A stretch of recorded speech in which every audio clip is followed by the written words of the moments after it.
2010ஆம் ஆண்டு அன்றைய முதல்வர் மாண்புமிகு கலைஞர் அவர்கள் என்ன சொல்கிறாங்கன்னா, 3 ஆண்டுகள் பணிபுரிந்தாலே தொடர்ந்து ஆர்சிஎச் துணை பணியாளர் இருந்தாங்கன்னா அவர்களுக்கு பணி நிரந்தரம் வழங்கலாம், சிறப்பு காலமுறை ஊதியம் வழங்கலாம்னு சொல்லி ஒரு அரசாணையை அக்டோபர் 1ஆம் தேதி 2010 பிறப்பிக்கிறாங்க. ஆனால் அந்த ஆணை நிறைவேற்றப்படவே இல்லை. அதனால் அவங்களுக்கு சிறப்பு காலமுறை ஊதியமும் பர்மனெண்ட்டாக கிடைக்கும். பெரும்பாலானோர் பெண்கள், பெரும்பாலான தாழ்த்தப்பட்ட பிற்படுத்தப்பட்ட வகுப்பை சேர்ந்தவங்க கிராமப்புறத்தில் பணிபுரிகிறாங்கன்னா அவங்களுக்கு ஒரு நல்ல ஊதியம் வழங்கணும்னு சொல்லும் பொழுது 845 பேருக்கு மாவட்டத்தில் இப்போ இவ்வளோ தான் வேகன்சி இருக்குது, இவங்களெல்லாம் மல்டிபர்பஸ் ஹாஸ்பிட்டல் ஒர்க்கர் என்னன்னா பல்நோக்கு மருத்துவமனை பணியாளராக நம்ம பணியமர்த்தி அவங்களுக்கு தினக்கூலி அடிப்படையில் ஊதியம் கொடுக்கலாம்னு சொல்கிறாங்க. கிட்டத்தட்ட 15 ஆண்டுகளுக்கு மேலே அரசாங்கத்தில் தொடர்ந்து வேலை பார்த்துட்டு அவங்களுக்கு உனக்கு 60 வயசு ஆயிடுச்சு, அதனால் இனிமேல் உனக்கு எந்த பெனிஃபிட்டும் கிடையாது அப்படின்னு வீட்டுக்கு போக சொல்லுறது ஏற்புடையது அல்ல. ஸோ இந்த நேரத்தில் இந்த 840 பேருக்கு தினக்கூலி வழங்கினாங்க அப்படிங்கிறதுக்காக வேண்டி நாங்கள் அமைச்சருக்கு ஒரு பாராட்டு விழா நடத்தினோம். அது உண்மையிலே அது அமைச்சர் மாண்புமிகு சுகாதாரத்துறை அமைச்சர் மா சுப்பிரமணியம் அவர்களால் தான் இது சாத்தியமாச்சுன்னு சொல்லணும். ஆனால் இவர்களுக்கு மாதம் 1500 ரூபா தான் கொடுக்கப்பட்ட சம்பளம் தான். ஃபோன் வச்சுப்பாங்களா, ஸ்மார்ட் ஃபோன் வச்சுப்பாங்களா, வாட்ஸ்அப் வச்சுப்பாங்களா, இன்டர்நெட் வச்சுப்பாங்களா. அப்போ உனக்கு அங்கே இருக்கிற மருத்துவ அலுவலருக்கு இந்த அம்மாவுக்கு படிக்க தெரியுமா, எழுத தெரியுமா, ஆஸ்பத்திரி பேர் டோக்கன் போடுறாங்க, எல்லா வேலையும் பண்ணுறாங்க. அப்போ அவங்களுக்கு அது தெரியும். ஒருவேளை எழுத படிக்கவே தெரியாது அப்படின்னா அதுவும் அவங்களுக்கு தெரியும். அல்லது ஒரு பேப்பர் கொடுத்து படிங்க, கையெழுத்து போடுங்கன்னு சொன்னால் கூட அது ரொம்ப எளிதாக முடிகிற விஷயம்.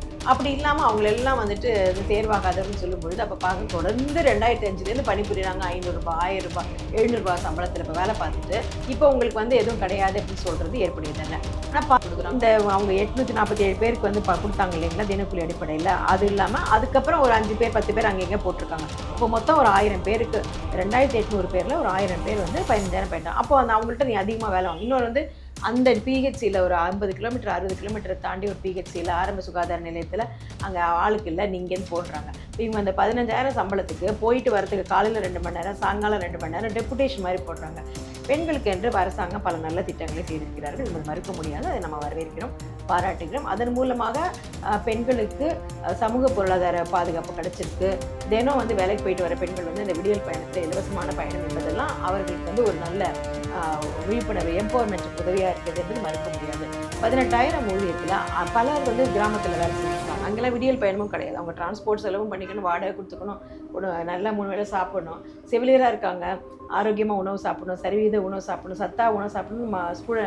நோயாளிகள் சொல்லிட்டு அவங்களே சரியாக இல்லாத ஒரு சூழல் இருக்கிறது பார்க்கின்றோம். இந்த அடிப்படையில் உடனடியாக அவங்க எல்லாருக்கும் பணி நிரந்தரம் வழங்க வேண்டும். அங்கே போயிட்டு கழிப்பறையில் பயன்படுத்தி கொண்டிருக்கின்ற செவிலியரை கதவு தட்டி வெளியில் வான்னு சொல்லிட்டு அவங்க பேண்ட் கூட போட முடியாமல் வெளியில் வர சொல்லி அந்த மாதிரியான ஒரு மனித உரிமை மீறல் நடத்தியிருக்கிறார்கள். இது ஏற்புடையது அல்ல. ஜனநாயக நாட்டில் அனைவருக்கும் போராடுவதற்கான உரிமை இருக்கின்றது. அந்த போராட விடணும்.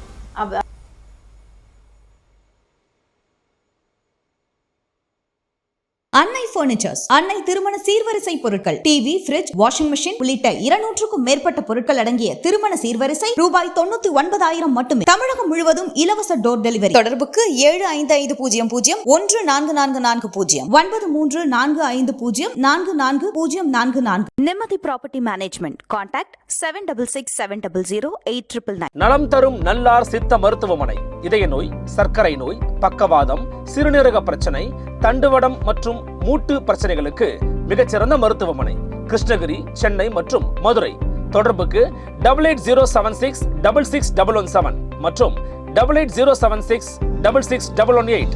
ஃபோர்த் ஸ்டேட் தமிழ் நேயர்களுக்கு வணக்கம். இன்றைய நேர்காணலில் தமிழ்நாடு அரசு ஆரம்ப சுகாதார RCH தூய்மை பணியாளர் சங்கத்தின் பொதுச் செயலாளர் டாக்டர் சாந்தி அவர்கள் நம்மோடு இணைந்திருக்கிறார். வணக்கம். வணக்கம் மேம். கடந்த 21ஆம் தேதி சுகாதார தூய்மை பணியாளர்கள் உண்ணாநிலை போராட்டம் நடத்தியிருந்தாங்க. இந்த போராட்டத்திற்கான காரணம் என்ன? இது முதல் போராட்டம் இல்லை, எங்களுடைய தொடர் போராட்டத்துடைய ஒரு தொடர்ச்சி தான்.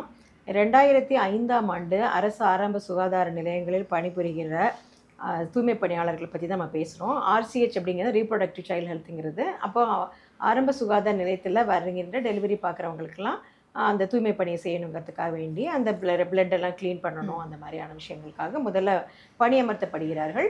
மாதம் 500 ரூபாய் சம்பளம் தான் அவங்களுக்கு. அதுக்கப்புறம் கொஞ்ச நாள் கழிச்சு அவங்களுக்கு 750 ரூபான்னு போட்டு அப்புறம் 1500 ரூபா வருது. கடந்த 10 ஆண்டுகளுக்கு மேலாக மாத தொகுப்பூதியம் 1500 ரூபாய் அவங்க பெற்றுக்கொண்டு பணிபுரிந்து வருகிறார்கள்.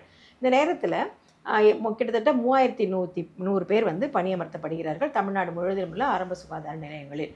அப்போ என்னாச்சு, ஒரு 2010ஆம் ஆண்டு அன்றைய முதல்வர் மாண்புமிகு கலைஞர் அவர்கள் என்ன சொல்கிறாங்கன்னா, 3 ஆண்டுகள் வந்து பணிபுரிந்தாலே தொடர்ந்து ஆர்சிஹெச் துணை பணியாளர் இருந்தாங்கன்னா அவர்களுக்கு பணி நிரந்தரம் வழங்கலாம், சிறப்பு காலமுறை ஊதியம் வழங்கலாம்னு சொல்லி ஒரு அரசாணையை அக்டோபர் 1ஆம் தேதி 2010 பிறப்பிக்கிறாங்க. ஆனால் அந்த ஆணை நிறைவேற்றப்படவே இல்லை. அதனால அவங்களுக்கு வந்து சிறப்பு காலமுறை ஊதியமும் பர்மனெண்ட்டாக கிடைக்கல. ஆனால் வந்து இந்த மாதிரியான ஒரு ஆர்டர் வந்ததுனால அப்போ வந்து என்ன நினைப்பாங்க, ஓகே ஏதோ some clerical problem, technical problem, இன்றைக்கி இல்லைனாலும் நாளைக்கு வந்துடும் அப்படின்ற மாதிரி அவங்க வந்து தொடர்ந்து பணிபுரிந்து கொண்டே இருக்கிறார்கள். அந்த டைம்லலாம் ஒரு 1000 ரூபாய் தான் சம்பளம், பணிபுரிந்து கொண்டு வருகிறார்கள். அப்போ ஆனால் அது வழங்கப்படவில்லை. திருப்பி 2017ஆம் ஆண்டு நம்ம வந்துட்டு அதிமுக ஆட்சி வரும் பொழுது அவங்க இல்லை, நாங்கள் உங்களுக்கு வந்து பர்மனெண்ட் கொடுக்க மாட்டோம், ஆனால் வந்து கலெக்டரோட உத்தரவுப்படிப்படி மாவட்ட அடிப்படையில் தினக்கூலி அடிப்படையில் ஊதியம் கொடுப்போம்னு சொல்கிறாங்க. ஆனால் துரதிர்ஷ்டவசமாக அந்த உத்தரவும் நிறைவேற்றப்படவில்லை. தொடர்ந்து இதே மாதிரி 1500 ரூபாய் சம்பளத்தில் தான் இது பண்ணிகிட்டு இருக்காங்க. ஒரு நாளைக்கு 12 மணி நேரம் வேலை செய்யணும். ஒரு ஆரம்ப சுகாதார நேரத்தில் 2 பேர் இருப்பாங்க, நைட் டியூட்டி ஒருத்தங்க, பகல் டியூட்டிக்கு ஒருத்தங்க, அந்த மாதிரி மாறி மாறி வருவாங்க. அவர்களுக்கு வந்து பார்த்திங்கன்னா வார விடுமுறை கிடையாது, தீபாவளி பொங்கல் மாதிரி தேசிய விடுமுறை, அப்புறம் இண்டிபெண்டன்ஸ் ரிப்பப்ளிக் டே அந்த மாதிரி தேசிய விடுமுறைகள் கூட கிடையாது, மகப்பேறு விடுப்பு, வீக்லி ஆஃபே கொடுக்க மாட்டாங்க, எதுவுமே கிடையாது. இப்படியே தான் அவங்க தொடர்ந்து வேலை பார்த்துட்டு இருந்தாங்க. அப்படி இருக்கும் பொழுது அவங்களுடைய மோசமான சூழ்நிலை மனசில் கருதி 1500 ரூபாயில் எப்படி குடும்பம் நடத்த முடியும்? அதுவும் இல்லாமல் கிராமப்புறங்களில் இந்த மாதிரி விடியல் பயணமும் கிடையாது, இவங்க வேலையில் இருக்காங்கன்னு சொல்லிட்டு இவங்களுக்கு உரிமை தொகையும் கிடையாது. அதனால வந்து இவங்க வந்து நம்மக்கிட்ட வராங்க. அந்த டைமில் நம்ம போராட்டம் பண்ணி என்ன ஆச்சுன்னா, இது வந்து 1500 ரூபாய் சம்பளம் என்பது ஒரு சமூக நீதி கிடையாது. பெரும்பாலானோர் பெண்கள், பெரும்பாலான தாழ்த்தப்பட்ட பிற்படுத்தப்பட்ட வகுப்பில் சேர்ந்தவங்க கிராமப்புறத்தில் பணிபுரிகிறேன்னா அவங்களுக்கு வந்து ஒரு நல்ல ஊதியம் வழங்கணும்னு சொல்லும் பொழுது 845 பேருக்கு வந்து மாவட்டத்தில் இப்போ இவ்வளோ தான் வேகன்சி இருக்குது, இவங்களெல்லாம் மல்டிபர்பஸ் ஹாஸ்பிட்டல் ஒர்க்கர் என்ன பல்நோக்கு மருத்துவமனை பணியாளராக நம்ம பணியமர்த்தி அவங்களுக்கு தினக்கூலி அடிப்படையில் ஊதியம் கொடுக்கலான்னு சொல்கிறாங்க. இப்போதைக்கு 847 பேர் இருக்காங்க. அப்புறம் வேகன்சி வர காலி பணியிடங்கள் வர அவங்களுக்கு கொடுப்போம்னு சொன்னாங்க. அதை நாங்கள் ஏற்றுக்கிறோம். அப்போ வந்து என்னாச்சு, கல்வி தகுதி வேணும்னு சொன்னாங்க. அப்போ நாங்கள் சொன்னோம், இவங்க ஏற்கனவே வந்துட்டு ரொம்ப நாளாக வேலை பார்த்துட்டு இருக்காங்க, திடீர்னு 8 படிச்சிருக்கணும் 10 படிச்சிருக்கணும்னு சொன்னோம்னா அது கஷ்டம் அப்படின்னு சொன்னோன்னா எழுத படிக்க தெரிந்தால் போதுமானது என்று அரசாணை வெளியிடப்பட்டது. அப்போ கொரோனா காலகட்டத்தில் பணிபுரிந்திருக்க வேண்டும், எழுத படிக்க தெரிந்திருக்க வேண்டும், எவ்வளோ வருஷம் சீனியராக இருக்காங்களோ அதை ஒட்டி அவங்களுக்கு வந்து கொடுப்பாங்கன்னு 100 மார்க் இதை போட்டு இது பண்ணாங்க. ஸோ இதனால என்னாச்சுன்னா, ரொம்ப நாள் வேலை பார்த்துட்டு கொரோனா காலத்தில் வந்து கொரோனானால லீவ் போட்டவங்க கூட வேலை இல்லாத மாதிரி ஒரு சூழ்நிலை வந்துச்சு. இது ரொம்ப வருத்தமான விஷயம். இதிலே வந்து கடினமான உழைப்பின் காரணமாக கிட்டத்தட்ட வந்து 100க்கும் மேற்பட்டவர்கள் இறந்துட்டாங்க. பலர் பணி நேரத்தில் இருந்தாங்க, ஆனால் அவங்களுக்கு எந்த விதமான பெனிஃபிட்டும் இறந்ததுக்கு கூட எதுவும் கிடையாது. அவங்களுக்கு உடம்பு சரியில்லைனாலும் எதுவுமே கிடையாது, இஎஸ்ஐ பிஎஃப் மாதிரி எந்த பெனிஃபிட்டும் கிடையாது. ஸோ இந்த மோசமான சூழ்நிலையில் இருக்கும்பொழுது அந்த 841 பேருக்கு வந்துட்டு அந்த தினக்கூலி அடிப்படையில் கிடைக்கிது. டெம்பரரி தான், பர்மனெண்ட் பண்ண மாட்டோம்னு சொல்லியிருந்தாங்க. அதுக்கப்புறம் பார்த்திங்கன்னா அதனால் வந்து மாவட்டத்தை பொறுத்து ஒரு மாவட்டத்தில் 15,000, ஒரு மாவட்டத்தில் 300 கிடைக்குது, ஒரு நாள் 400 கிடைக்குது, ஒரு அது மாதிரி 12,000 13,000 14,000 15,000 ஒரு மாவட்டத்தை பொறுத்து கிடச்சிட்ருக்கு. ஸோ அதுக்கப்புறம் என்னாச்சு, அதுக்கப்புறம் தான் இது மொத்தம் இவ்வளோ பேர் இருக்காங்க, 2,800 பேர் இருக்காங்க. 3,100 கொஞ்சம் கொஞ்சமாக குறைஞ்சிச்சு இருந்தவங்களாம் போக. அப்போ இவங்களுக்கு வந்துட்டு எத்தனை பேர் வந்து இவங்களை வந்து சிறப்பு அந்த 100 மார்க் படி எப்படி தேர்வுப்பட்டிருக்காங்கன்னு பார்த்தீங்கன்னா அது வெளிப்படையாக அதிகமே அரசாங்கம் சொல்லவே இல்லை. அப்புறம் நாங்கள் தகவல் அறிவு உரிமை சட்டத்தைப்படி கேட்டப்போ அவங்க என்ன சொன்னாங்கன்னா, இப்போ 868 பேர் போட்டாச்சு, இன்னும் 500 பேர் தான் இருக்காங்க அப்படின்னு சொல்லிட்டு 936 பேர் வந்து தேர்வாகவில்லை அப்படின்னு சொன்னாங்க. அதில் 936 பேரில் 210 பேர் 60 வயசானவங்க. கிட்டத்தட்ட 15 ஆண்டுகளுக்கு மேலே அரசாங்கத்தில் தொடர்ந்து வேலை பார்த்துட்டு அவங்களுக்கு உனக்கு 60 வயசு ஆயிடுச்சு, அதனால் இனிமேல் உனக்கு எந்த பெனிஃபிட்டும் கிடையாது அப்படின்னு வந்து வீட்டுக்கு போக சொல்லுது ஏற்புடையது அல்ல. ஸோ இந்த நேரத்தில் இந்த 840 பேருக்கு வந்து தினக்கூலி வழங்கினாங்க அப்படிங்கிறதுக்காக வேண்டி நாங்கள் அமைச்சருக்கு ஒரு பாராட்டு விழா நடத்தினோம். அது உண்மையிலே அது அமைச்சர் சுகாதாரத்துறை அமைச்சர் மா சுப்பிரமணியம் அவர்களால் தான் இது சாத்தியமாச்சுன்னு சொல்லணும். ஆனால் இவர்களுக்கு மாதம் வந்து 1,500 ரூபா தான் கொடுக்கப்பட்ட சம்பளம் தான், ரொம்ப கம்மியாக இருக்கு, ரொம்ப ரொம்ப குறைவு. அதனால் அவங்களை எந்த குடும்பமே நடத்த முடியாது. இந்த நேரத்தில் அரசு அதிகாரிகள் அன்னைக்கு இருந்த டிபிஹெச் எல்லாமே வந்துட்டு நீங்கள் வந்து இந்த ஊழியர்களுக்காக வந்து தவறான நம்பிக்கை ஃபால்ஸ் ஹோப் கொடுக்காதீங்க, இவங்களுக்குலாம் எதுவுமே பண்ண முடியாது, எதுவும் செய்ய முடியாது என்று ஒரு ரொம்ப நெகட்டிவாக சொல்லிக் கொண்ட இடத்துல மாண்புமிகு சுகாதாரத்துறை அமைச்சர் அவர்கள் தான் மனசு வைத்து இது வந்து இந்த மாதிரி பண்ணலாம்னு சொன்னார். ஸோ அதனால் நாங்கள் அவங்களுக்கு பாராட்டு மாதம் வந்து சம்பளம் அதிகப்படுத்தலாம்னு சொல்லி சொன்னாங்க. அப்படி சொல்லும் பொழுது இந்த மாதிரி 847 பேர் போடும்போது அவருக்கு நாங்கள் ஒரு பாராட்டு விழா வைத்தோம். அந்த இப்போ நன்றி விழாவில் வந்து அவர் என்ன சொன்னாங்கன்னா, இந்த 60 வயசு மேலே இருக்கவங்களுக்கு ஏதாவது பணிக்கொடை மாதிரி வழங்கலாம்னு சொன்னாங்க.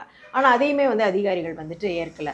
இப்போ நம்ம வந்து பார்த்தா தொடர்ந்து அவங்க 1500 ரூபாய் ஊதியத்தில் வந்து தொடர்ந்து அவங்கள உழைப்பு சுரண்டல் பண்ணிட்டு மாதிரி இருக்கும்.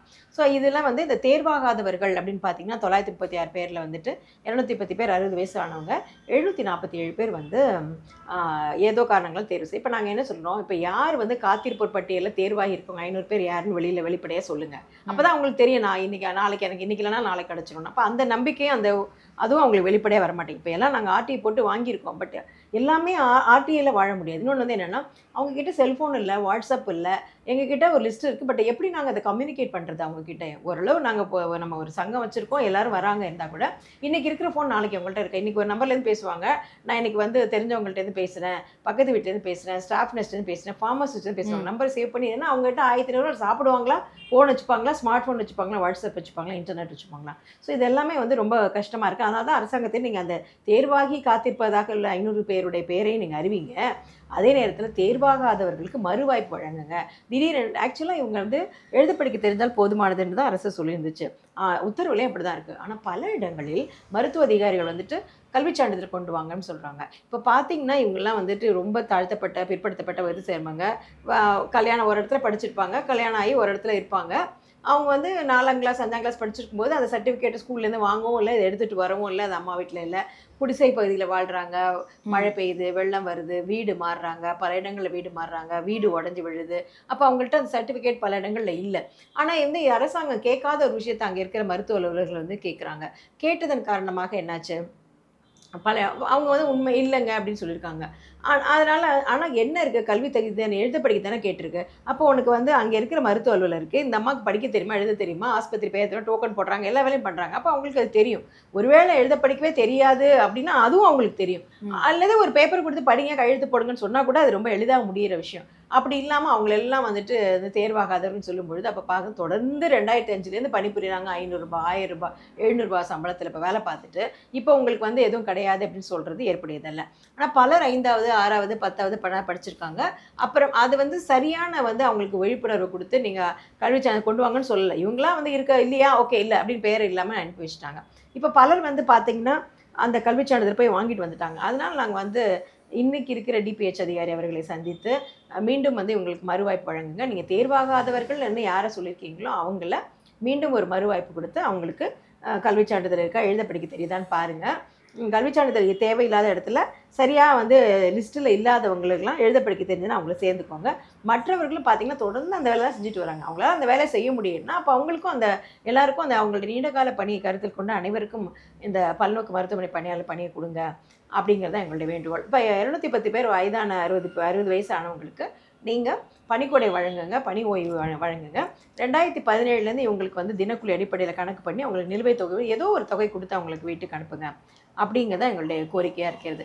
இது மட்டும் இல்லாமல் பார்த்தீங்கன்னா அவங்களுக்கு வந்து நைட்டு 12 மணி நேரம் டியூட்டி தான், 24 மணி நேரம் கூட வர சொல்கிறாங்க. வாரம் ஒரு நாள் கூட விடுமுறை இல்லை, 12 மணி நேரம் வேலை இருக்குது. இப்போ மார்னிங்கில் இருக்கவங்க வரலன்னா அவங்க வரல, நீயே இருந்து கண்டினியூ பண்ணிவிடு அப்படிங்கிறது. திடீர்னு வந்து டெலிவரினா வீட்டுக்கு அங்கேருந்து வான்னு சொல்கிறது. ஸோ வீட்டிலேருந்து வாங்க 1500 ரூபா இந்த சம்பளத்துக்கு இத்தனை வேலை செய்யணும். அப்போ அந்த மாதிரி சொல்கிறது. இதில் இன்னொரு விஷயம் என்னென்னா, இந்த 1500 ரூபாய் சம்பளத்துக்கு ஒரு 1000 பேருக்கு வந்துட்டு இப்போ 840 பேர் கொஞ்சம் கொஞ்சம் போட்டு அதிகமாக ஒரு 1000 பேருக்கு வந்து இப்போ 12,000 15,000 16,000 அந்த மாதிரி கிடைக்குது. நீ 1500 வாங்கிட்டு இருந்தாலும் தானே இப்போ உனக்கு 15,000 கிடைக்குது இல்லை, நீ இந்த வேலையை பாரு அந்த வேலையை பாருன்னு சொல்லிட்டு அதிக வேலையை சொல்கிறாங்க, எல்லா வேலையும் வாங்குறாங்க. அப்போ வந்து அது ரொம்ப உங்களுக்கு பணிச்சுமையாக இருக்குது. இந்த 15,000 சம்பளம் வந்து யாருக்கு மேம் கொடுக்குறாங்க? இந்த அவங்க 847 பேருக்கு வந்து கொடுத்தாங்க இல்லைங்களா தினக்கூலி அடிப்படையில். அது இல்லாமல் அதுக்கப்புறம் ஒரு 5 பேர் 10 பேர் அங்கே எங்கே போட்டிருக்காங்க. அப்போ மொத்தம் ஒரு 1000 பேருக்கு 2800 பேரில் ஒரு 1000 பேர் வந்து 15,000 போயிட்டாங்க. அப்போ அந்த அவங்கள்ட்ட நீ அதிகமாக வேலை வாங்க. இன்னொரு வந்து அந்த பிஹெச்சியில் ஒரு 50 கிலோமீட்டர் 60 கிலோமீட்டரை தாண்டி ஒரு பிஹெச்சியில் ஆரம்ப சுகாதார நிலையத்தில் அங்கே ஆளுக்கு இல்லை, நீங்கேருந்து போடுறாங்க. இப்போ இவங்க அந்த 15,000 சம்பளத்துக்கு போயிட்டு வரதுக்கு காலையில் 2 மணி நேரம் சாயங்காலம் 2 மணி நேரம் டெப்புடேஷன் மாதிரி போடுறாங்க. இப்போ அந்த டெப்புடேஷனால் ரத்து பண்ணுங்கள், அவங்களால போயிட்டு வரது கஷ்டம், டைமும் நிறைய ஆகுது, பணமும் நிறைய செலவாகுதுன்னு சொல்கிறோம். அது சில இடத்துல சில பேருக்கு ட்ரான்ஸ்ஃபரும் பண்ணியிருக்காங்க. ஸோ இது மாதிரி விஷயங்களெல்லாம் அங்கே பக்கத்தில் அவங்கவுங்களுக்கு எங்கே இருந்தாங்களோ அங்கேயே போடுங்க, இல்லை பக்கத்தில் போடுங்க, ரொம்ப தூரம் போடாதீங்க. ரொம்ப தூரமாக இருக்கின்ற டெப்புடேஷன் உத்தரவுலாம் கேன்சல் பண்ணுங்கள். 8 மணி நேரம் பண்ணி கொடுங்க. அவங்களுக்கு ஊதியத்துடன் கூடிய வார விடுமுறை, அப்புறம் ஒரு மாதத்துக்கு ஒரு கேஷுவல் லீவு, மெட்டர்னிட்டி லீவு, மகப்பேறு விடுப்பு, மருத்துவ விடுப்பு, தேசிய விடுமுறை இதெல்லாம் கொடுங்க, அடையாள அட்டை, சீருடையெல்லாம் கொடுங்கன்னு சொல்லி இதான் எங்களுக்கு வேண்டுகோளாக இருக்குது. அவங்க பார்க்குற வேலையை டெலிவரி பார்க்குறது தான். அவங்க வீட்டில் வந்து அவங்களுக்கே ப்ரெக்னென்ட் ஆனால் அவங்களுக்கு லீவு கிடையாது, அவங்களோட பார்க்குறது ஆஸ்பத்திரி வேலை, அவங்களுக்கு உடம்பு சரியில்லைன்னா அவங்களுக்கு எதுவுமே கிடையாது, இஎஸ்ஐ பிஎஃப்னு எதுவுமே கிடையாது. ஸோ இது போன்ற சமூக பொருளாதார திட்டங்களை அவங்களுக்கு கொடுக்கணும்னு சொல்கிறோம். முக்கியமாக மீதமுள்ள ஆசிய தூய்மை பணியாளர்களுக்கு மல்டிபர்பஸ் ஹாஸ்பிட்டல் ஒர்க்கர் என்ற பல்நோக்கு மருத்துவமனை பணியாளராக பணி வழங்க வேண்டும். அவர்களுக்கு மற்ற சமூக பொருளாதார பாதுகாப்பு, 8 மணி நேர வேலை, வார விடுமுறையெல்லாம் கொடுக்கணுங்கிறதா முக்கியமான கோரிக்கை. இந்த நேரத்தில் எங்களுடைய கோரிக்கையை வந்துட்டு இது பண்ணி மாண்புமிகு சுகாதாரத்துறை அமைச்சர் அவர்கள் நாங்கள் வந்து இந்த வயதானவர்கள் இந்த இப்போ வெயிட் பண்ணிட்டு இருக்கோங்க, 1500 என்பது சற்று உயர்த்தி ஒரு 10,000 ரூபாயாச்சும் கொடுங்க அப்படின்னு சொல்லி கேட்டோம். ஆனால் அரசாங்கம் வந்து 5000 ரூபாய் வழங்குவதாக இந்த வருடம் ஏப்ரல் மாதம் சட்டசபையில் மாண்புமிகு சுகாதாரத்துறை அமைச்சர் அறிவிக்கிறாரு, சொல்றாரு. ஆனால் என்னாச்சு, இன்னைக்கு வரைக்கும் அந்த ஆர்டர் நடைமுறைப்படுத்தல. அப்போ அதை உடனே நடைமுறைப்படுத்த. ஆனா 5000 ரூபான்றது வந்து அரசாங்கத்துக்கு ஒரு பெரிய தொகை இல்லை, அது ஏன் கொடுக்க முன் வர மாட்டாங்க? அது பல்வேறு பிரச்சனைகள் வந்து காரணம் காட்டுகிறார்கள். ஆனால் வந்து 1500 ரூபாய் என்பதை வச்சு இவ்வளவு உழைப்பு சுரண்டல் என்பது கூடாதுங்க. 5000 ரூபாய் அந்த ஆணையை உடனடியாக அரசாணை போட்டு பணத்தை உடனே கொடுக்கணும், ஏப்ரல் மாதத்துலேருந்து முன் தேதிட்டு கணக்கிட்டு கொடுக்கணும் அப்படிங்கிறத எங்களுடைய முக்கியமான கோரிக்கை. மீதமுள்ள அனைவருக்கும் பல்நோக்கு மருத்துவமனை பணியாளர்கள் விரைவில் கொடுக்கணும். இப்போ பல மருத்துவமனைகள் உருவாக்கப்பட்டிருக்கின்றன, ஆரம்ப சுகாதார நிலையங்கள்லாம் உருவாக்கப்பட்டிருக்கு. அப்போ அங்கெல்லாம் மல்டிபர்பஸ் ஹாஸ்பிட்டல் ஒர்க்கர் காலி பண்ணின உருவாக்கிறீங்களா, அப்போ இவங்களை வந்து அங்கே போடுங்க, அது மாதிரி நியூ போஸ்ட்டை க்ரியேட் பண்ணி எங்களுக்கு போடுங்கன்னு சொல்லி எங்களுடைய கோரிக்கையை வச்சு தான் உண்ணாவிரதம் இது பண்ணியிருக்கோம். அரசு வந்து நல்ல தீர்வாக வழங்கும் என்று எதிர்பார்க்கிறேன். இந்த 5000 சம்பளத்தை வந்து ஏன் கொடுக்க முன் வர மாட்டேங்கிறாங்க, என்ன காரணமா இருக்கும்னு நினைக்கிறீங்க? இப்போ ஆக்சுவலாக சென்ற இதில் வந்து டிபிஹெச் வந்து டாக்டர் செல்வ விநாயகம் அப்படிங்கிறவர் ஏப்ரல் மாதம் சட்டசபையில் சுகாதாரத்துறை அமைச்சர் சொன்னோன்னே அன்றைக்கு அடுத்த நாளே நாங்கள் அவரை போய் சந்தித்து அவருக்கு வந்து எங்களுடைய பாராட்டுகளையும் நன்றியையும் தெரிவிச்சுட்டு வந்தோம். அப்படியே வந்து நான் நேராக வந்து டிபிஹெச் ஆஃபீஸ்க்கு போயிட்டு அவர்கிட்ட போயிட்டு சார் இது எப்போ கிடைக்கும் அப்படின்னு சொல்லி கேட்டப்போ, அப்படியா அது எனக்கு தெரியாது, அமைச்சராக அறிவிச்சா அதுக்கு நான் என்ன பண்ண முடியும், எங்ககிட்ட இதெல்லாம் ஃபைல் நோட்டிங்லாம் வரல அப்படின்னு சொல்லினார். அவர் அதே ஸ்டாண்ட்லேயே அவர் வந்து ரிட்டையர் ஆகி போகிற வரைக்கும் அப்படி தான் இருந்தார். இந்த பணம் அவர் வழங்கவும் இல்லை, எந்த முயற்சியும் எடுக்கவே இல்லை. இப்போ வந்திருக்கிற டிபிஹெச் தான் முன்முயற்சி எடுத்து செய்கிற விரைவில் வரும் என்ற மாதிரி சொல்லியிருக்காங்க. இருந்தாலும் கையில் கிடைக்கிற வரைக்கும் எங்களுக்கு வந்து நம்பிக்கை இல்லை.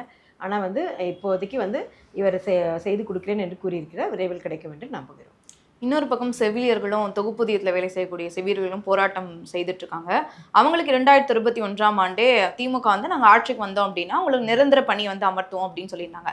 இது 4.5 வருடங்கள் வந்து கடந்துருச்சு, இன்னமும் அதை வந்து நிறைவேற்றல, அதற்கான போராட்டம் தான் நடத்திட்டு இருக்காங்க. அதை எப்படி பார்க்குறீங்க? இப்போ பார்த்தீங்கன்னா தேர்தல் அறிக்கையில் திமுகவில் உள்ளாட்சித்துறையில் பணிபுரிகிறவர்கள் நிறைய பேர் ஒரு லிஸ்ட்டு போட்டிருப்பாங்க. இதெல்லாம் போட்டு இப்போ நாங்களும் வந்துட்டு உள்ளாட்சித்துறையில் பணிபுரியும் டெங்கு கொசுப்புழு ஒழிப்பு பணியாளர்கள், domestic breeding checkers, DPC workers சொல்லுவாங்க, அவங்களுக்காகவும் பணி செய்கிறோம். இப்போ உள்ளாட்சியில் அதே மாதிரி தமிழ்நாடு எய்ட்ஸ் கட்டுப்பாட்டு வாரியத்தில் பணிபுரிகின்றவங்க இவங்களுக்கு எல்லாருக்குமே வந்துட்டு ஒரு பெரிய லிஸ்ட்டு போட்டு இவர்களுக்கு எல்லாமே 10 ஆண்டுகளுக்கு மேலே பணிபுரிந்தால் பணி நிரந்தரம் செய்வது குறித்து பரிசீலிக்கப்படும் அப்படின்னு ஒரு தேர்தல் அறிக்கையில் ஒரு வாக்குறுதி இருக்குது. இதை வந்து ஐ திங்க் 153 நினைக்கிறேன். இன்னொரு இடத்துல வந்து ஏற்கனவே தற்காலிகமாக ஒப்பந்த அடிப்படையில் பணிபுரிந்து வரும் மருத்துவர்களுக்கும் செவிலியர்களுக்கும் பணி நிரந்தரம் செய்யப்படும் அப்படின்ற வார்த்தை தெளிவாக இருக்குது.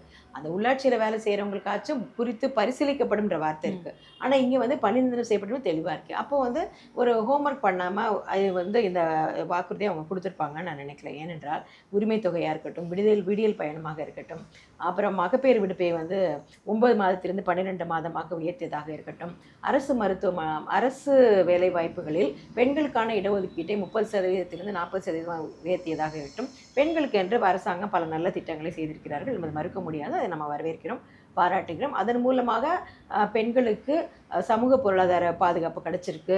தினம் வந்து வேலைக்கு போயிட்டு வர பெண்கள் வந்து அந்த விடியல் பயணத்தில் இலவசமான பயணம் என்பதெல்லாம் அவர்களுக்கு வந்து ஒரு நல்ல விழிப்புணர்வு எம்பவர்மெண்ட்டுக்கு உதவியாக இருக்குது என்பது மறுக்க முடியாது.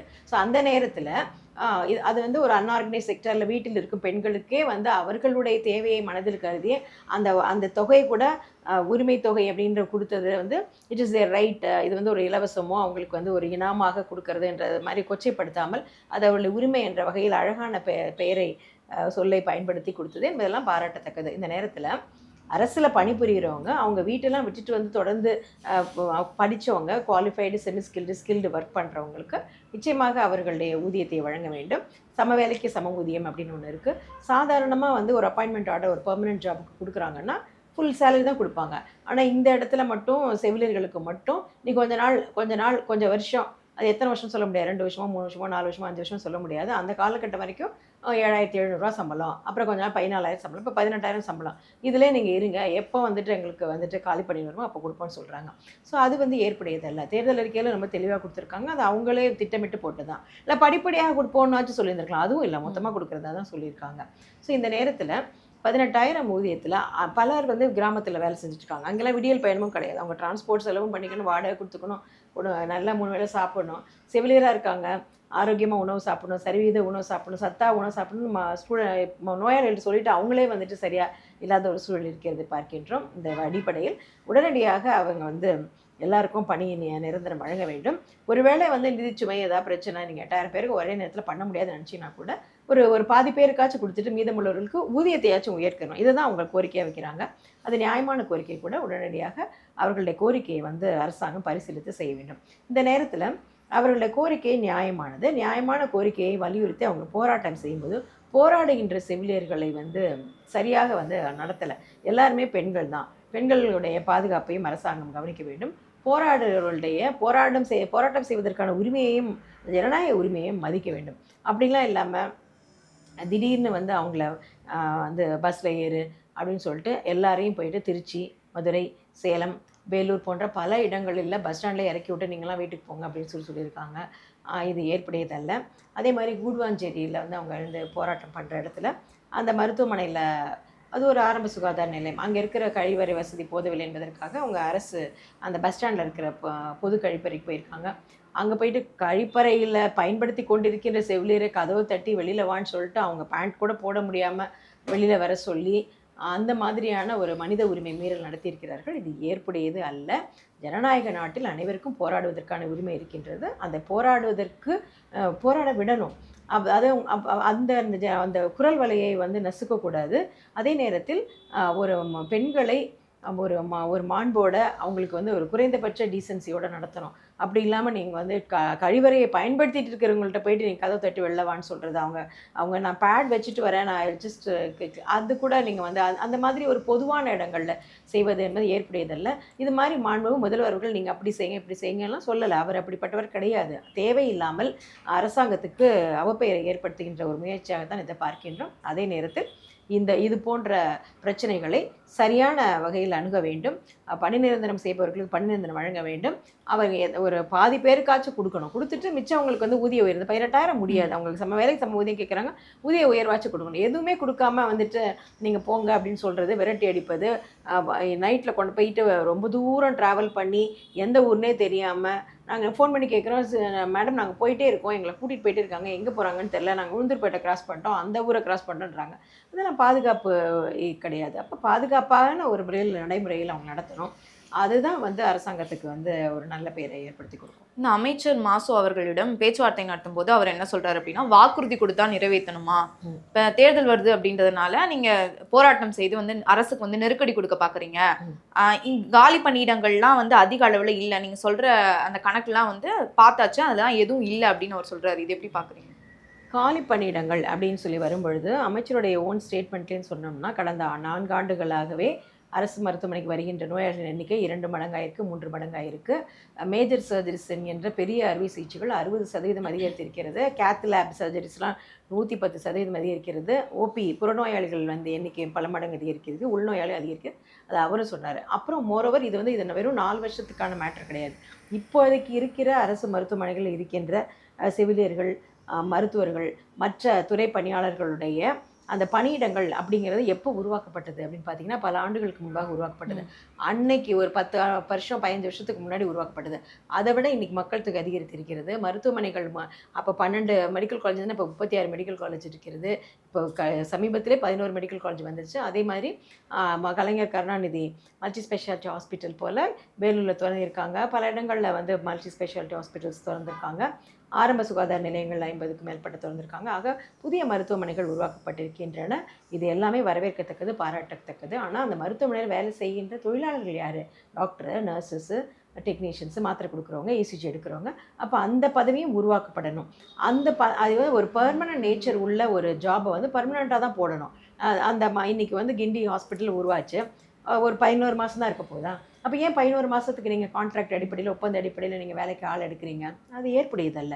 அப்படி பார்த்தீங்கன்னா 15,000 சம்பளம், டெக்னீஷியனுக்கு 12,000 சம்பளம், இன்னொரு ECG டெக்னீஷியனுக்கு 12,000, அந்த டெக்னீஷியன் 13,000, 15,000, 12,000, 10,000 அப்படி சொல்லும்போது இதெல்லாம் எப்படி குடும்பம் நடத்த முடியும்? இது மினிமம் வேஜ் கமிட்டி அப்படின்னு சொல்லிட்டு அதில் ஒரு சட்டம் இருக்கிறது, குறைந்தபட்ச ஊதிய சட்டம் என்ற. இந்த குறைந்தபட்ச ஊதிய சட்டத்தில் வருகின்ற ஊதியம் கூட இவங்களுக்கு கொடுக்கப்படலைன்னா அவங்க எப்படி பண்ணுவாங்க? அப்போ ஒரு அரசு மருத்துவமனை என்பது பர்மனெண்ட்டாக ஓப்பன் பண்ணுற ஒரு விஷயம். 11 மாதம் ஆரம்பிச்சுட்டு ஆஸ்பத்திரி மூட போகிறோமா? இல்லை. அப்போ அந்த பணியிடங்கள் எல்லாம் நிரந்தர பணியிடங்கள். அப்போ அந்த பணியிடங்களை உருவாக்க வேணும். எத்தனை பேஷண்ட்ஸுக்கு ஒரு நர்ஸ் இருக்கணும்? இப்போ எல்லா இடத்துக்கும் வந்து இது மாதிரி ஒரு வழிகாட்டுதல் ஏற்கனவே இருக்குது. உலக சுகாதார நிறுவனம் சொல்லியிருக்கிறது, இந்தியன் பப்ளிக் ஹெல்த் ஸ்டாண்டர்ட் என்று ஒன்றிய அரசாங்கமும் ஒரு மருத்துவமனையில் எவ்வளோ பேர் இருக்கணும்னு சொல்லியிருக்காங்க. அதை வந்து ஆரம்ப சுகாதார நிலையத்தில் எப்படி இருக்கணும்? ஏன்னா அங்கே வந்து பெருசாக ஐசியூலாம் கிடையாது இல்லையா? அதே மாதிரி மருத்துவமனை, GH மருத்துவமனை, தாலுக்கா மருத்துவமனை எப்படி இருக்கணும், மருத்துவக் கல்லூரி மருத்துவமனை எப்படி இருக்கணும்னு சொல்லி பிரித்து ஒன்றிய அரசாங்கமே லிஸ்ட்டு கொடுத்துருக்காங்க. இது எல்லாமே வலைத்தளங்களில் இருக்குது. அதுக்கு அடுத்தபடியாக இப்போ ஐசியூனா ஒரு பேஷண்ட்டுக்கு ஒரு ஸ்டாஃபு, ஆப்ரேஷன் தியேட்டரில் 2 பேஷண்ட் ஒரு ஸ்டாஃப், அந்த மாதிரி ஒரு கணக்கு இருக்குது. அவுட் பேஷண்ட்ஸ்னால் ஒரு கணக்கு இருக்குது. அப்படி பார்த்தோம்னா தற்போதைக்கு வந்து இருக்கின்ற ஸ்டாஃப் நர்ஸ் வந்து இப்போ 8,000 பேர் கான்ட்ராக்டில் இருக்காங்க. பெர்மனெண்ட்டாக ஒரு 20,000 25,000 பேர் இருப்பாங்கன்னு சொல்கிறாங்க. எப்படி பார்த்தாலும் ஒரு 30,000-35,000 ஸ்டாஃப் நர்சஸ் வந்து தேவைப்படுறாங்க, கேஷுவலாக நம்ம சொல்கிறோம்னா. ஸோ அந்த அளவுக்கு வந்து காலி பணியிடங்கள் உருவாக்கப்படவில்லை. அப்போ அதனால தான் நாங்கள் சொல்கிறோம், நோயாளிகள் எண்ணிக்கைக்கு ஏற்ப, மக்கள் தொகைக்கு ஏற்ப, மருத்துவமனைகள் எண்ணிக்கைக்கு ஏற்ப, மருத்துவமனையில் இருக்க படுக்கைக்கு ஏற்ப, படுக்கையில் வருகின்ற நோயாளிகளுக்கு ஏற்ப, அறுவை சிகிச்சைகள் எண்ணிக்கைக்கு ஏற்ப மருத்துவர்கள், செவிலியர்கள், lab technician, dialysis technician, ECG technician, மாத்திரை கொடுக்குற ஃபார்மசிஸ்ட் எல்லாரையும் வந்துட்டு புதிய பணியிடங்களை உருவாக்குங்கள். அதற்கேற்ற பணியிடங்களில், நிரந்தர பணியிடங்களில் ஆட்களை வந்து சேர்க்கணுங்க தான் சொல்கிறோம். அப்படி வந்து பணியிடங்களே உருவாக்காமல் ஒரு 15 ஆண்டுகள் 10 ஆண்டுகளுக்கு முன்பாக இருக்கிற காலி பணியிடங்களை எண்ணிக்கை வச்சுட்டு அதை நாங்கள் ஃபில் பண்ணிட்டோம், 0 வேகன்சின்னு சொல்வது ஏற்புடையதில்லை. இப்போ 8,000 பேர் ஸ்டாஃப்னஸ் இருக்காங்கன்னா அந்த 8,000 பேர் எந்த அடிப்படையில் எடுத்தீங்க? ஒரு பணியிடத்தை காமிச்சு தான் எடுத்தீங்க. அந்த பணியிடத்தை தான் நிரப்பணும். அதை தான் நீங்களும் தேர்தல் அறிக்கையில் சொல்லியிருக்கீங்க. இப்போ பொந்த அடிப்படையில் இருக்கிற செவிலியரை பணி நிரந்தரம் செய்வோம் அப்படின்னு சொல்லும்போது எந்த அப்ஜெக்டிவ்ஸும் முன்னாடி பின்னாடி கிடையாது. காலி பணியிட படிப்படியாக செய்யப்படணும் கிடையாது, இல்லை காலி பணியிடங்கள் வந்தால் தான் செய்வோங்கிறது கிடையாது. ஸோ தேர்தல் அறிக்கையை போடுறவங்களும் வந்துட்டு மனசுக்கு வந்ததெல்லாம் எழுதலை. அவங்களும் ஒரு ஹோம்ஒர்க் பண்ணுறாங்க, ஒரு கமிட்டி போடுறாங்க, அது ஸ்டடி பண்ணுது இஷ்யூஸை, அது அடிப்படையில் பண்ணுறாங்க. ஸோ அந்த அடிப்படையில் பண்ணணும். இந்த இடத்துல வந்து நிதிச்சுமை அப்படிங்கிறது ஒரு காரணமாக சொல்கிறாங்க. நிதிச்சுமையை வந்து சரி பண்ணணுங்கிறதுக்காக பல்வேறு ஆக்கப்பூர்வமான ஆலோசனைகளை நாங்கள் அரசாங்கத்துக்கு முன்வைக்கிறோம். இப்போ உதாரணத்துக்கு இந்தியாவிலேயே மிகவும் சிறப்பான ஒரு திட்டமாக தமிழ்நாட்டில் இருக்கிறது வந்து தமிழ்நாடு மெடிக்கல் சர்வீஸ் கார்ப்பரேஷன் என்கின்ற திட்டம். அதில் தான் வந்து மருந்து மாத்திரைகள் எல்லாம் அதில் வாங்கி அரசு மருத்துவமனையில் கொடுக்குறாங்க. அதனால தரமான மருந்துகள் வழங்கப்படுகின்றன. உதாரணத்துக்கு இப்போ நம்ம வந்து ஒரு காஃப் சிரப்பு நம்ம பற்றி கேள்விப்பட்டிருப்போம். அதை குடிச்சிட்டு தமிழ்நாட்டில் உற்பத்தியான காஃப் சிரப் தான் மத்திய பிரதேசில் குழந்தைங்க இருந்ததெல்லாம் கேள்விப்பட்டிருப்போம். அந்த இடத்துல அரசு மருத்துவமனையிலேருந்து அது வழங்கப்பட்டது. அதில் அதை கொடுத்துட்ருக்காங்க. ஸோ அவங்க குவாலிட்டிலாம் செக் பண்ணலாம். பட் தமிழ்நாட்டை பொறுத்த வரைக்கும் அதெல்லாம் வந்து சரலாம் பார்த்துட்ருக்காங்க. இந்த நேரத்தில் அரசாங்கம் ஒரு மருந்தை வாங்கி கொடுக்கறதை விட அந்த மருந்தை உற்பத்தி பண்ணாலே ரொம்ப விலை குறையும். இப்போ உதாரணத்துக்கு 36 மெடிக்கல் காலேஜ் இருக்குது. இப்போ நமக்கு வந்து 8,000த்துக்கும் மேற்பட்ட சப்சென்டர்ஸ் இருக்குது, 2,000 மேற்பட்ட ஆரம்ப சுகாதார நிலையம் இருக்கிறது, 300க்கும் மேற்பட்ட மருத்துவமனைகளுக்கு, சிறப்பு மருத்துவமனைக்கு, இவ்வளோ ஹாஸ்பிட்டல் நம்மக்கிட்ட இருக்குது. இந்த டெய்லி ரன் ஆகிட்டு இருக்குது. அப்போ பல லட்சக்கணக்கான மக்கள் வந்து புறநோயாளியாக வராங்க, உள்நோயாளியாக இருக்காங்க, அறுவை சிகிச்சை நடக்கிறது, தடுப்பூசி, இப்போ இதெல்லாமே வந்து நமக்கு இது நிச்சயமாக இதெல்லாம் தேவைப்படுதுன்னு இருக்குது. அப்போ அதை வாங்கிறதுக்கு பதிலாக அதையே நம்ம உற்பத்தி செய்யும்போது அதோட விலை என்பது ரொம்ப குறையும். இப்போ 100 ரூபா பொருள் வந்துச்சுக்கோங்களேன், 100 ரூபா ஒரு மருந்துன்னா அதை அரசு வந்து மொத்தமாக வாங்கினுச்சுன்னா அது ஒரு 40 ரூபாய்க்கு வாங்குறாங்கன்னு வச்சுக்கோங்களேன். அரசே உற்பத்தி தான் அது வந்து 10 ரூபா கூட முடியும். அப்போ வந்து தரமாகவும் இருக்கும். இன்னொன்று வந்து பற்றாக்குறையும் இல்லாமல் இருக்கும். சில மருந்துகளெல்லாம் திடீர்னு இல்லாமல் போயிடும் மார்க்கெட்டில். அதை வாங்குறதே பிரச்சனை இருக்குது. இப்போ நம்மளே உற்பத்தி பண்ணால் தரமாகவும் இருக்கும், காலாவதி ஆச்சுன்னா அதை எக்ஸ்பைரி பார்க்க முடியும். அதே நேரத்தில் வந்து எந்த இதுக்கும் தட்டுப்பாடு இல்லாமல் இருக்க முடியும். யாரோ ஒருத்தங்க குடிசை தொழில் மாதிரி உட்காந்து பேரஸ்டமாலை செய்கிறாங்க. அப்போ நம்ம தரமாக வந்து நம்மளுடைய இதிலே செய்யலாம். அப்படி பார்த்தீங்கன்னா செங்கல்பட்டுக்கு பக்கத்தில் இன்டகிரேட்டட் வேக்சின் காம்ப்ளெக்ஸ் அப்படிங்கிற இடத்துல வந்து தடுப்பூசி வந்து அதுக்கான ஃபேக்ட்ரி இருக்குது. ஆனால் அந்த தடுப்பூசிக்கான அந்த இதை வந்து எல்லாம் ரெடியாக இருக்குது. 2012லேருந்து இது பண்ணுறாங்க. கிட்டத்தட்ட 800 கோடி மக்கள் வரி பணம் இருக்குது. ஆனால் அது ஆரம்பிக்கப்படவே இல்லை. அதுக்கு பக்கத்தில் டிக்குன்னு சொல்ல நம்மளுடைய இதோடைய தொழில்துறை நிறுவனமும் அதுவும் சேர்ந்து ஒன்றிய அரசும் சேர்ந்து அங்கே மருந்து உற்பத்தி செய்வதற்குன்னு ஒரு இடத்த வந்து அலோகேட் பண்ணியிருக்காங்க. சென்ட்ரல் கவர்மெண்ட் ஸ்டேட் கவர்மெண்ட் வாங்கி. ஆனால் எந்த மருந்தும் அங்கே உற்பத்தி செய்வதற்கான நடவடிக்கை எடுக்கப்படவில்லை. ஸோ இது ஒரு முக்கியமான கோரிக்கை. இதன் மூலமாக செலவு குறையுங்கிறது. அடுத்தது என்ன அப்படின்னா, காப்பீட்டு அடிப்படையில் இப்போ ஒவ்வொரு வருஷமும் 1000 கோடி 2000 கோடி வந்து இன்சூரன்ஸ் ஏஜென்சி கொடுக்குறாங்க. அதுக்கு பதிலாக காப்பீட்டு அடிப்படை அந்த பணத்தை அரசு மருத்துவமனைகளுக்கு கொடுத்தா டைரெக்டாக கொடுத்தாலே நமக்கு வந்து நிறைய செலவு குறையும், நிறைய பேருக்கு வந்து பணி நிரந்தரம் செய்யலாம், நல்ல ஊதியம் வந்து வழங்க முடியும் அப்படிங்கிறது அடுத்த ஒரு கோரிக்கையாக வைக்கிறோம். ஸோ இந்த மாதிரி வந்து நிதியை வந்து பண்ணுறதுக்கானது. அடுத்து வந்து மெடிக்கல் டூரிசம் அப்படிங்கிறது தமிழக அரசாங்கமே செய்யலாம். இன்றைக்கி மெடிக்கல் டூரிசம் நல்லா இருக்குது, ஆனால் அதனுடைய லாபத்தை பலனை கார்ப்பரேட் மருத்துவமனைகளும் தனியார் மருத்துவமனைகளும் தான் பலன் பண்ணிட்டு இருக்காங்க. அப்போ நம்ம வந்து அரசாங்கமே வந்து மெடிக்கல் டூரிசம் வச்சு அதுலேயும் வந்து சம்பாதிக்கலாம். ஸோ இது போன்ற ஒரு 3 ஐடியா நாங்கள் கொடுக்குறோம். இது மூலமாக நிச்சயமாக லாபம் கிடைக்கும்.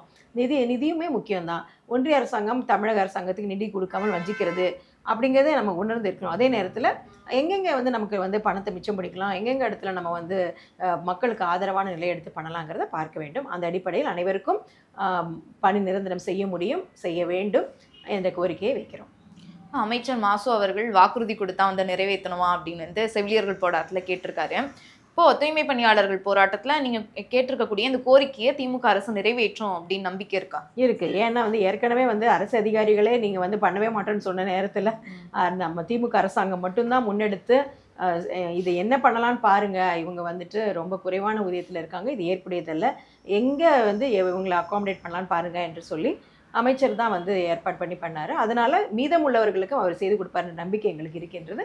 அதே போல் அரசு அதிகாரிகளுக்கு தெரிஞ்சோ தெரியாமலோ இது மிக முக்கியமான கோரிக்கையாக இதை 5000 ரூபாய் அறிவித்ததும் அமைச்சர் தான். அதனால் நிச்சயமாக அமைச்சர் செய்வார் நம்பிக்கை எங்களுக்கு இருக்கிறது. சரி மேம், அடுத்த திமுக அரசு வந்து என்ன நடவடிக்கை எடுக்கிறாங்க அப்படின்றத பொறுத்து பார்க்கலாம். பல்வேறு கருத்துக்களை பகிர்ந்தமைக்கு நன்றி மேம். நன்றி.